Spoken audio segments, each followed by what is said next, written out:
Buenos días y bienvenidos a esta clase que pretende ser una clase de repaso de la filosofía de Kant, al menos en los aspectos fundamentales, aunque les recuerdo que tendrán que seguir el libro porque esto no puede ser sino un apunte que les sirva para recordar ciertas notas para la resolución fundamentalmente de la prueba tanto de Bau como las que seguramente tengamos nosotros a lo largo de estos días. Bien, como digo, esto es una clase de repaso de Kant, por lo tanto no será una clase de repaso de racionalismo ni tampoco de empirismo, sino solo de idealismo trascendental. E intentaré pues que hacer algo en 20 o 25 minutos que les sirva de apoyo para estudiar la filosofía de Kant. Bien, lo primero que tendríamos que decir al respecto es que tenemos que recordar que la filosofía de Kant se inserta en en el periodo de la historia que hemos dado en llamar filosofía moderna. Esa filosofía moderna recorre fundamentalmente Europa, siglo XVII, siglo XVIII, y podríamos decir que tal y como habíamos observado, si tuviésemos que dar alguna característica de este movimiento filosófico, teniendo en cuenta pues eso, que sería siempre características que lo que vienen a hacer es una especie de resumen muy general del movimiento, pues dijimos que es un movimiento que está atravesado fundamentalmente por tres momentos filosóficos. Uno sería el racionalismo, que podemos decir que es un movimiento filosófico europeo, fundamentalmente continental. El racionalismo se basa en las premisas fundamentales de que la razón por sí misma es capaz de generar contenidos que epistemológicamente serían válidos a la hora de conocer el mundo. Luego está el empirismo, que es un movimiento que se localiza fundamentalmente en las Islas Británicas. El empirismo está atravesado por la idea de que la razón por sí misma, independientemente de la experiencia, sería incapaz de generar ningún tipo de conocimiento válido. Nosotros nos centramos en la figura de Hume. Recuerden que Hume tenía el criterio epistémico empirista, según el cual cualquier idea que no proviniese de una impresión tendría que ser desechada con criterios científicos. Y por último está el idealismo trascendental, que nosotros lo entendemos, que es la filosofía kantiana, que lo entendemos a la manera de síntesis de estos dos movimientos. Y me refiero a síntesis, como les he explicado algunas veces, en el mero proceso del pensamiento entre una tesis, una antítesis y una síntesis. Pues bueno, Kant sería la síntesis que recoge y desde mi punto de vista al menos supera los dos movimientos filosóficos que estaban recorriendo Europa en esta época. Bien, seguro que recuerdan que dijimos que si tuviésemos que dar dos características fundamentales, dos o tres notas fundamentales que recorriesen toda esta aglomeración de filósofos, de posiciones, etc., dijimos que si tuviésemos que elegir nombraríamos fundamentalmente dos. La primera de ellas la llamamos el giro epistemológico, y es que la filosofía moderna, entendida como tal, se pregunta fundamentalmente, o su cuestión nuclear, es la cuestión por el conocimiento. Por lo tanto, es una filosofía con un marcado carácter epistémico o epistemológico, y su pregunta fundamental es cuáles son los límites y cuáles son las herramientas que permitan al ser humano conocer el mundo. Este giro epistemológico no significa que sea la única pregunta que la filosofía realiza. De hecho, la reflexión ética en esta época es fundamental para entender reflexiones éticas posteriores que atraviesan no solo la modernidad, sino toda la época contemporánea. Fundamentalmente la exposición del emotivismo moral de Hume, que de alguna manera está anticipando toda la filosofía utilitarista posterior, y la filosofía formal de Kant, que inaugura también una nueva manera de hacer ética, más formal, que luego ha sido seguida por autores contemporáneos muy reconocidos, fundamentalmente por Habermas, etc., y que supuestamente está a la base de hitos tan importantes como los derechos, como la Constitución de los Derechos Humanos. Pero no cabe duda de que la pregunta epistemológica o la pregunta por los límites del conocimiento humano es una de las características fundamentales que atraviesa toda esta reflexión filosófica. La otra característica, si cabe aún todavía más importante, es la idea de que toda esta filosofía que hemos dado en llamar moderna se considera una filosofía subjetivista o una filosofía idealista. Esta idea de filosofía subjetivista o idealista está enfrentada a toda la filosofía anterior que hemos estado viendo, según la cual la filosofía pues, creía de una manera crítica que el ser humano habitaba lo real, que habitamos el mundo, ¿no? Sin embargo, esta filosofía moderna no parte de ese punto de vista realista de un ser humano que habita la realidad, sino que, al contrario, interpone entre la realidad y el sujeto la conciencia, por decirlo de alguna manera. De ahí el nombre de idealismo o de subjetivismo. Esta idea de que el hombre no habita la realidad, sino que habitamos los datos que aparecen en nuestra conciencia, tiene su punto álgido, su punto de comienzo en el cogito ergo sum cartesiano, que, como recuerdan, Descartes encuentra tras la puesta en marcha de su duda metódica, en busca de un axioma filosófico válido como el principio de igualdad en matemáticas, y encuentra el axioma en las cogitaciones, ¿no? En el pensamiento, en la duda, ¿no? En la duda como punto de partida desde el que el ser humano puede arrancar hacia el conocimiento del mundo. Por lo tanto, lo primero con lo que nos encontramos no es el mundo, sino mi representación o mi duda acerca del mundo, ¿no? Bien, pues empezamos. Kant, sin embargo, sintetiza estas dos posiciones y de alguna manera esa síntesis de esas dos posiciones Kant la refleja en una de las frases que aparece, creo, en la Crítica de la razón pura, donde dice que todo conocimiento comienza en la experiencia, dice Kant, y ahí, en ese todo conocimiento que comienza en la experiencia, estaría haciendo un guiño que salvaría a las posiciones empiristas, que de hecho partían de esa premisa. Recuerden que Hume decía que cualquier idea que apareciese en nuestra cabeza que no viniese de una representación tendría que ser invalidada en términos epistemológicos. Pues Kant da la razón aquí a los empiristas y dice que todo conocimiento comienza en la experiencia. Sin embargo, en contra de los empiristas y apoyando un poco las tesis racionalistas, Kant postula también que el conocimiento no es solo empírico, sino que el sujeto aporta algo al conocimiento. De hecho, ese algo que aporta es lo fundamental. No confundir esto que aporta el conocimiento, el ser humano al conocimiento, con las ideas innatas de Descartes, porque va a haber una diferencia fundamental. Las ideas innatas de Descartes emergen en la conciencia por el mismo acto del pensar, mientras que lo que Kant va a presuponer que el sujeto aporta al entendimiento son unas estructuras, podríamos decir, unas estructuras mentales y sensoriales que el sujeto aporta, pero que no serían nada o estarían completamente vacías si no estuviesen, podríamos decir, colmadas, rellenas de datos de la sensibilidad. Aunque bueno, no se preocupen que eso lo voy a explicar un poquito más adelante. Bien, Kant, el famoso Kant, tiene dos obras fundamentales, que son las que nosotros hemos estudiado en estos días en clase y que de alguna manera son las que están interconectadas, interrelacionadas y que de alguna manera son las que voy a intentar resumir. Aunque la ética en Kant es un vídeo aparte que hice, que lo tienen ustedes en internet, la crítica de la razón práctica, voy a pasar un poco por alto por ella, me voy a centrar en la crítica de la razón pura. Esas son las dos grandes obras fundamentales del pensamiento kantiano, aunque existen otras muchas. De hecho, nosotros vamos a estudiar también qué es ilustración, que en sí mismo no es una obra filosófica, sino un pequeño artículo de prensa que Kant escribió en respuesta precisamente a esa pregunta, ¿qué es ilustración? La metafísica de las costumbres, en fin, Kant tiene una obra muy potente, pero nosotros nos vamos a centrar fundamentalmente en la crítica de la razón pura y en la crítica de la razón práctica, que como he dicho ya he comentado en otro vídeo.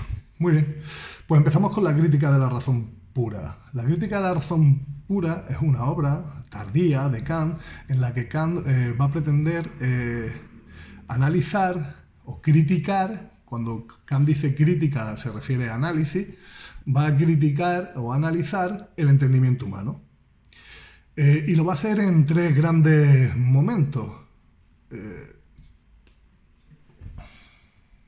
que serían estética trascendental, donde Kant hace un análisis de la sensibilidad, analítica trascendental, donde Kant hace un análisis del entendimiento, y dialéctica trascendental, donde Kant hace un análisis de la racionalidad.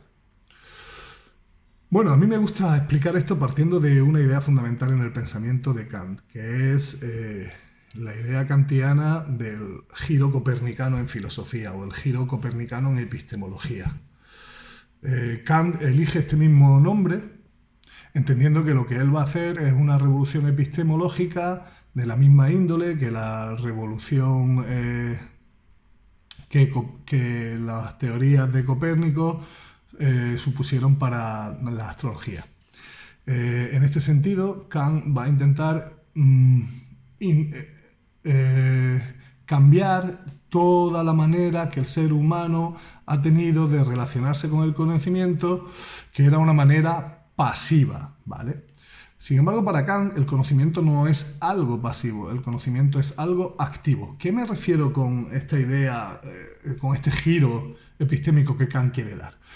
Bueno, pues que la epistemología tradicionalmente y fundamentalmente desde Aristóteles se basaba en la idea de que como el ser humano accede directamente a lo real, pues conocer lo real sería simplemente ser capaz de captar lo real.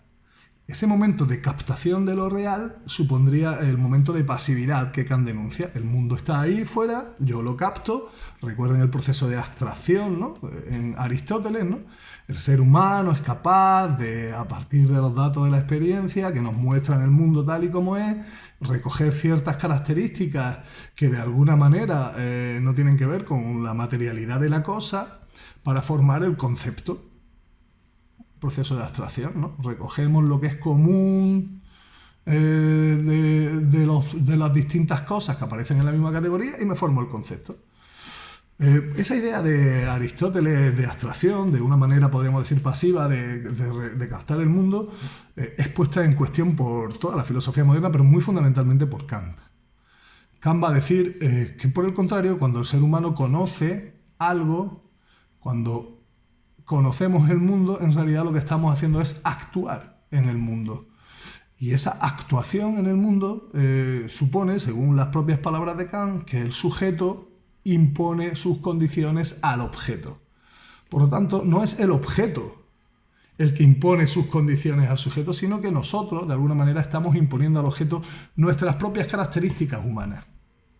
Esta idea de la imposición de mis características humanas al objeto es precisamente la idea de que conocer el mundo es transformar el mundo.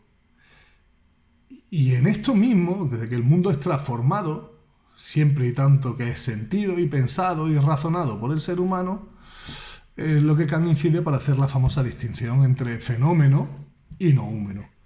El fenómeno en Kant sería precisamente ese mundo que le aparece a cada uno de nosotros, que es un mundo conocido, y en tanto que conocido, transformado. Y es ahí donde Kant va a intentar ver si es posible la ciencia, si es posible la metafísica, siempre dentro de la realidad para nosotros, que es lo que Kant llama fenómeno.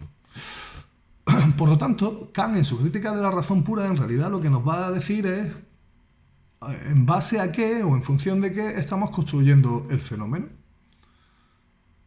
Por lo tanto, hacemos un punto de inflexión aquí. Kant parte la realidad, podríamos decir, en dos. De la misma manera que Platón había hecho esa distinción ontológica entre el mundo sensible y el inteligible, ¿no? El mundo inteligible es un mundo de ideas, etcétera, un mundo ideal que tiene que ver con las características que Parménides le había atribuido al ser, eterno, inmutable, fijo, estable. Y el mundo sensible, pues sería eso, un mundo donde las cosas cambian, donde no hay ciencia verdadera, sino solo opinión. Bueno, pues Kant hace esa distinción, también una distinción ontológica, pero la hace en otro sentido, la hace en el sentido de fenómeno y noúmeno. El fenómeno, como hemos dicho, es ese mundo transformado por la sensibilidad, el entendimiento y la razón humana. ¿Y el noúmeno qué sería? Bueno, pues el noúmeno sería la realidad tal y como es, independientemente del sujeto que la percibe o del animal que la percibe o La realidad pura. Bueno, pues para Kant esa realidad nouménica, esa realidad pura, queda totalmente velada para el ser humano. Porque las condiciones que atraviesan mi sensibilidad, mi entendimiento y mi razón son trascendentales y a priorísticas. Y esto significa que las condiciones con las que yo transformo el mundo para convertirlo en fenómeno no son una herramienta que puedo usar o no, o en función de mi apetencia, sino más bien al contrario, son tan mías que ni siquiera me doy cuenta que forman parte de mí y se las atribuyo al mundo. Pero comencemos. La crítica de la razón pura, como hemos dicho antes, Kant va a analizar esa transformación que el ser humano hace para construir el fenómeno, y más adelante va a decir si existe una posibilidad de la ciencia y una posibilidad de la metafísica dentro de este mundo fenoménico. El primer momento que Kant dedica a esta reflexión es lo que se llama estética trascendental. Es la primera parte de la crítica de la razón pura, y en ella Kant dice fundamentalmente, aunque les recuerdo que tienen que ir al libro para profundizar un poquito más en esto, que la estética trascendental está puesta en primer lugar porque el ser humano, la primera ventana que tiene al mundo son fundamentalmente los sentidos, ¿no? Entonces Kant está haciendo ahí un análisis de la sensibilidad humana. Bien, y en el análisis que Kant hace de la sensibilidad humana, la idea fundamental que atraviesa todo esto es que, por un lado, la sensibilidad es clave porque es la única que me va a aportar datos sobre los cuales luego van a recaer las estructuras del pensamiento. Pero Kant lo que nos quiere hacer ver es que esos mismos datos que son recabados por la experiencia necesariamente están transformados por la estructura sensible del ser humano. ¿A qué me refiero con esto? Bueno, pues me refiero a que el ser humano está atravesado por sus sentidos. Nuestros sentidos no son algo que cojamos y dejemos a voluntad, sino que nos atraviesan trascendentalmente. Por lo tanto, yo siempre les pongo a ustedes el ejemplo en clase del sonido, ¿no? En mi realidad aparecen sonidos, pero entendemos que el sonido, por decirlo de alguna manera, no sería nada sin un aparato que permitiese captar la onda sonora, la transformase en un impulso eléctrico a través de ciertas vibraciones en el tímpano, ese impulso eléctrico llegase al cerebro y el cerebro lo decodificase como un sonido. Por lo tanto, la realidad que me aparece a mí como sonido no es una realidad que esté fuera en el mundo, sino que es una realidad que en algún sentido ha sufrido una transformación. Lo mismo pasaría con los colores, con los sabores. Por lo tanto, la salinidad, por decirlo en algún sentido, no es una propiedad de la sal. La salinidad es una propiedad del gusto humano y no le pertenece a la sal, sino que me pertenece a mí. Aparte de este análisis de la sensibilidad, donde Kant dice que lo primero es esos datos de la sensibilidad que son captados y transformados por mí, Kant dice también que en algún sentido esos datos están de alguna manera obligados a estar espacio-temporalmente ordenados, y esto significa que el espacio y el tiempo no son para Kant. Bueno, aquí Kant acierta también, ¿no? Parece ser que casa más con las teorías físicas actuales. El espacio y el tiempo no son condiciones de lo real, sino que son condiciones del sujeto que percibe lo real. Por lo tanto, estamos trascendentalmente obligados de alguna manera, a sentir mediante sentidos que son contingentes. Podrían haber sido estos, podrían haber sido otros. Si hubiésemos tenido en vez de oído Spericage, pues esperiquecharíamos el mundo. Y además esos datos están siempre coordenados en un eje espacio-temporal que tiene más que ver con una capacidad sensitiva del ser humano de organizar los datos de la sensibilidad que de la realidad misma. Por ejemplo, cuando yo entro a una clase, yo no recibo esa amalgama de sensibilidad caótica, de olores, colores, etcétera, sino que de repente mi sensibilidad ya está estructurando todo ese proceso que me encuentro cuando entro a clase con ustedes. Muy bien. Por otro lado, Kant dice que no solo la sensibilidad interviene en este proceso de la formación de lo fenoménico, sino que Kant también estudia otras características que tienen que ver con la formación de este proceso. Porque, bueno, el entendimiento humano, como es evidente, no consiste en ver, oler, etcétera. Ahí posiblemente estaríamos en lo que tiene que ver con una animalidad, que no es capaz de ordenar los datos de la sensibilidad y subsumirlos bajo conceptos, etc. Sin embargo, Kant piensa que la siguiente fase de la formación del concepto tiene que ver con la emisión de los juicios. El ser humano no es un ser sintiente, sino que es un ser que entiende lo que siente. Kant, en algún sentido, dice que esta parte de, o Kant llama a esta crítica, a este análisis del entendimiento humano, analítica trascendental.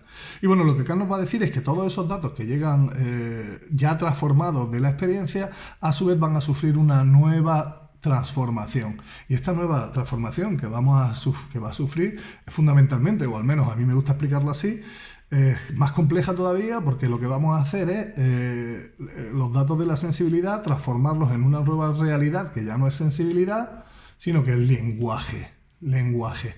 Porque al final el conocimiento o el entendimiento o todo lo que queremos conocer solo se puede expresar mediante palabras. Una pausa.